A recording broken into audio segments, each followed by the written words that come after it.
Hello guys तपाईँहरूलाई फेरि मेरो ब्लगमा स्वागत छ। सबैजना सन्चै हुनुहुन्छ होला, म पनि सन्चै छु। सो आज यो रेग्मी भाइले फेरि के को बारेमा भ्लग लिएर आयो भनेर प्रश्न गर्नुहुन्छ भने हाम्रो गाउँमा चाहिँ अनुज भाइको घरमा पूजा थियो। त्यसैले चाहिँ तलबाट निमेश भान्जा र प्रदीप भाइ आउँदै थिए। यो रोमन भाइ भयो र हाम्रो यहाँ सुमित भाइ रहेको छ। हामी पाँचजना मिलेर चाहिँ अनुज भाइको घरमा रहेको पूजा जुन छ त्यहाँनिर इन्भल्भ हुँदै थियौँ र त्यहाँ पाल लगाएको जस्तो देख्न सक्नुहुन्छ। त्यहाँनिर चाहिँ पूजा रहेको छ। अनि त्यसपछि जाँदै क्रममा मेरा केही सब्सक्राइबरहरूले खोइ हामीलाई पनि देखाउन त भन्नुभयो भने मैले पनि देखाइदिएँ।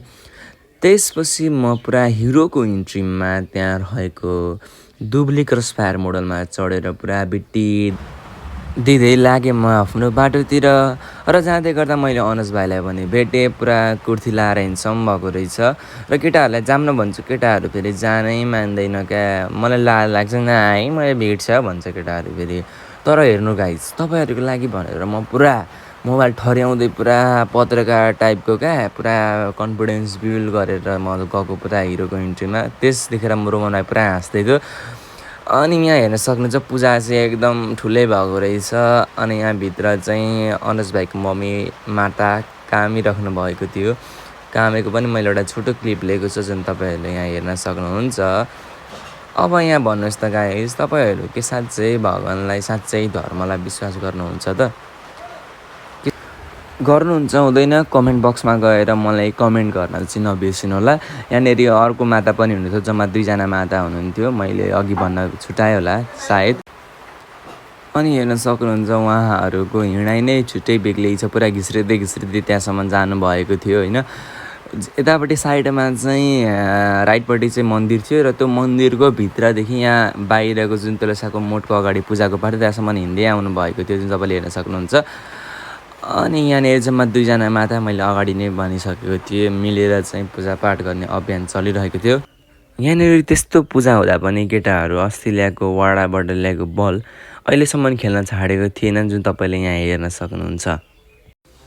अनि गाइज अर्को नौलो कुरा क्या, हाम्रो गाउँमा चाहिँ बङ्गलादेशबाट कुक ल्याएको अरे क्या हाम्रो अनुज भाइको घरको पूजामा पकाउने कार्यक्रम गर्नको लागि। जस यहाँ हेर्न सक्नुहुन्छ हाम्रो दारी भएको पुरा चलाइराख्नु भएको छ नि, उहाँनिर चाहिँ एकदम बङ्गलादेशको प्योर कुक अरे। अनि त्यही भएर म उहाँसँग भेट्न र एउटा इन्टरभ्यू लिन भनेर गएको थिएँ। यहाँनिर चाहिँ पुरा तरकारी बनाउने अभियान चलिरहेको थियो। हाम्रो बङ्गलादेश कुक सरले यसरी हाल त्यति हाल भनेर अर्डर दिइराख्नु भएको थियो। अब लास्टमा म तपाईँहरूलाई टेस्ट पनि देखाउँछु कस्तो भयो त बङ्गलादेश कुकले बनाएको भन्ने कुरा। मलाई पनि थोरै काम हराउनु भयो, मैले पनि आलु बोक्ने काम गरेँ।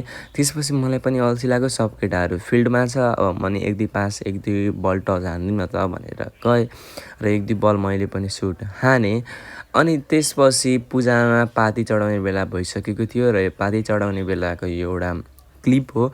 यहाँनिर चाहिँ सबैजना उपस्थित भएर नमस्ते भएर हाम्रो पण्डितज्यू पुरा पाती चढाउने मन्त्र गर्दै हुनुहुन्थ्यो। यहाँनिर चाहिँ तरकारी रेडी हुन आँटिसकेको थियो। यहाँ मसला हाल्ने पुरा दमदार चलिरहेको जुन तपाईँले हेर्न सक्नुहुन्छ। अनि त्यसपछि यहाँनिर जय जय जय भन्ने अभियान पनि चलिरहेको थियो। किन चलेको रहेछ भन्दाखेरि यो पाती चढाउँदाखेरि चाहिँ भन्नुपर्ने रहेछ होइन। अब खासै यो पूजाको विधि त थाहा भएन मलाई पनि। अनि यहाँ हेर्न सक्नुहुन्छ चाहिँ मन्दिरको भगवान् जय मन्दिर होइन, मैले ढोक गरेँ मनदेखि।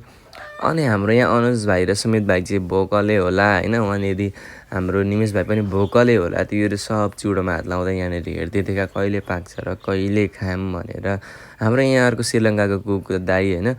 अनि त्यसपछि केटाहरू पुरा खिच्चा हान्न थाले होइन। लु सुदीपले चलाउन थाल्यो। हाम्रो यो सुदीप भाइ चाहिँ इन्डियाकोबाट ल्याएको रहेछन् कुक होइन। अनि त्यसपछि सुदीप हाम्रो इन्डियन कुकलाई चाहिँ आफै चाख्नु भयो, आफै बनाएर आफै चलाइचुई गरेर आफै चाख्नुभयो। चाखिसकेपछि पाकेको छैन भनेर हल्का सजेसन दिनुभयो। त्यसपछि अझै पकाउनतिर लाग्नुभयो।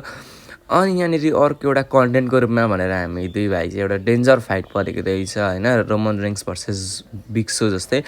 तर यहाँ अन्तिममा बिक्सोले क्या जितेको छ, हाम्रो रोमन भाइ चाहिँ रेफ्रीको रूपमा गएको छ। 1 2 3 गर्दै चाहिँ हाम्रो बिक्सो भाइले गेम जित्न सफल भएको छ र उसलाई चाहिँ हाम्रो रेफ्रीज्यूले एउटा दामी ट्रफी ल्याएर पनि दिनुभएको छ, जुन तपाईँले यहाँ हेर्न सक्नुहुन्छ। त्यसपछि पूजामा बस्दा बस्दा हल्का अल्छी लागिसकेको थियो, त्यही भएर हामी डुल्न भनेर पारी लिम्बू डाँडातिर गयौँ।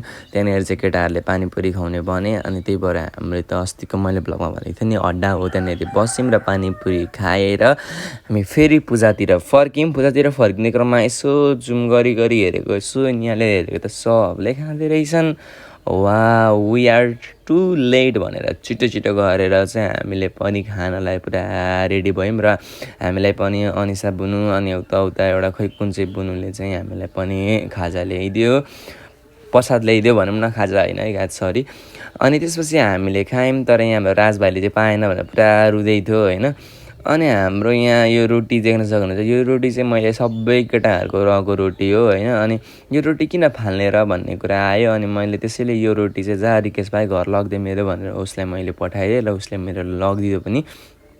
अनि मेरो भ्लग चाहिँ अब यहाँ अन्त्य गर्नुपर्छ भन्ने मैले सोचेँ। अनि त्यसपछि घर जाँदै क्रममा यहाँनिर पुरा तासेहरूको चलिरहेको रहेछ अभियानहरू होइन।